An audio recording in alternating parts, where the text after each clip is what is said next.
There was a group of animals so disgusting that not only did they traumatize a researcher, all of his studies about them had to be hidden from the public. They started multiplying and became an invasive species. And because of the whole flying thing, there's no immigration control strong enough to stop it. Those are spiders? Told her pull up in this vibe, sipping on Patron, we live, feeling like a star, nigga high, bitch I'm high, yeah, yeah. Got a bad bitch, stick like Cardi B, twerk on OnlyFans, still belong to me. Got my money up, living on my dream, smacking all these hoes, spread my energy. Said she got a man, don't feel her knees. Bad little bitch cold, made a nigga freeze.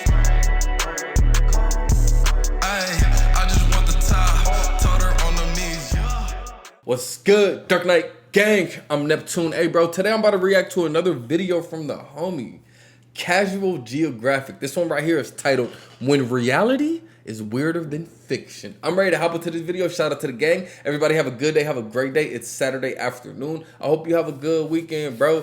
Listen, man, I'm ready to laugh. I'm ready to have a good time. Y'all know I love animals. This dude, Casual Geographic, always makes these videos hilarious, yet informative. I'm ready to hop on into it. Leave a comment down below letting me know what you guys want to see me react to next. But yeah, man, let's hop into this video. Shout out to the gang. Let's go. That thing ugly?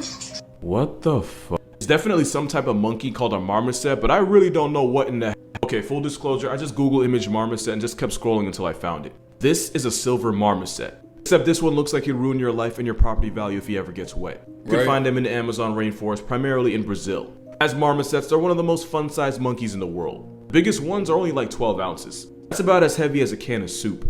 Like us, they're omnivores, meaning they'll eat anything that isn't nailed down, including fruits, bird eggs, insects, and the occasional lizard. And I know what you're probably thinking. No, they're horrible pets. They bite and they have I was not thinking I wanted to make that thing a pet. That thing is ugly. Look at his teeth. claws. Because they're social, it wouldn't be enough to have one, you'd have to adopt an entire family.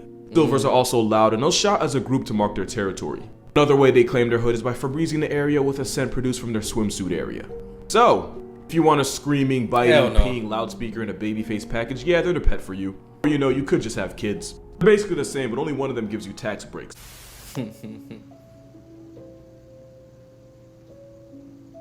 This is Creatinata's gangus, but it's also known as the hentai, tentacle moth. Tentacle moth. And it's as real as real gets. And it's found in, you know exactly. Africa. Southeast Asia, but it's also seasoned throughout Australia. Now what this moth is doing is actually perfectly harmless. Those are scent organs that produce pheromones, and pheromones are basically a Batman symbol for horny moths. When they're not trying to get laid, they look a lot less like they were airdropped by Satan. Florida has a serious herpes monkey problem that nobody knows what to do about. Like all bad things in the world, it's somehow our fault. It all started in the 30s when 6 rhesus macaques, these guys, shout out to the Donkey Kong music playing in the background, released on a small island on what is now Silver Spring State Park in Florida. Guess they wanted to make it a Tarzan type thing, but here's where they f***ed up. They could swim. As soon as the monkeys touched down, they swam to the mainland and started wilding out. After years of plot development, what started with 6 monkeys has now escalated to over 600. And a good number of those monkeys are Ubers for herpes. Not only that, but a good number of those monkeys will shed the virus through their saliva. So not only do we have herp drooling monkeys, it means all it would take is one love bite for you to get absolutely f***ing folded. And if you do manage to catch it, symptoms can include severe brain damage and an empty seat at your family reunion. Now, full disclosure, it is incredibly rare to catch the herp from a monkey. Last time a person got hashtagged by one was in 1997, and that was in a lab. That doesn't mean they're not a menace. The more these monkeys associate that monkey looks like a menace right there. Humans with food, the more they lose their fear of us, the less they're obligated to give. There have already been cases of monkeys pressing entire families for food, and it's only gonna get worse. The worst part of it all is, I just checked today's date. I'm just kidding, it's all real. You raggedy bitch. This dude is hilarious. How these monkeys biting people, giving them herpes? He said it's extremely unlikely, but just think if you went to Florida, you know what I'm saying? You visiting Florida, oh, let's go to Disneyland Adventure in Florida. You get bit by a monkey, you come back with herpes. I'm going crazy. I'm blowing Florida up. The budget for NASA is about $26 million today. The budget for exploring the nonsense in the ocean is less than 20, and this is probably why. That is a deep sea giant phantom jellyfish. And by giant, I mean their bell area can be 3 feet wide and their arms can go to 3.3, just a smudge, 33 feet long. I'm gonna give you some time to guess where Nemo's paralysis demon was found. If you said Florida, right idea, wrong coast. It was actually California. specifically the Monterey Bay. Except these are usually found a good 22,000 feet below the surface. That's about 6,700 meters and about 15.5 Empire State Buildings. It's believed they drag their 30-foot arms like nets to snatch up anything that around and finds out and bring it up to its mouth. It's also believed they eat small fish and plankton, but it could eat the devil's ass for all we know, because there isn't a whole lot we do know about them. In the over 120 years we've known about them, we've only ever seen them in live action about 100 times. Mostly because they live in an area code where the water pressure would turn you into a chalk outline faster than Will Smith turned himself into a meme. Not only that, but because they live in the midnight zone of the ocean, where most underwater calls home, most submarines can't even function that far. It's definitely one of those animals that aren't as bad when you know what they are. The first person to ever see it 100% pulled up to unemployment the next day. Did you know some spiders can fly? Nah. How up would it be if I just ended the video like that? Spiders will do this thing where they'll climb as high as they can and then shoot a thread of silk into the air. It's called ballooning, by the way.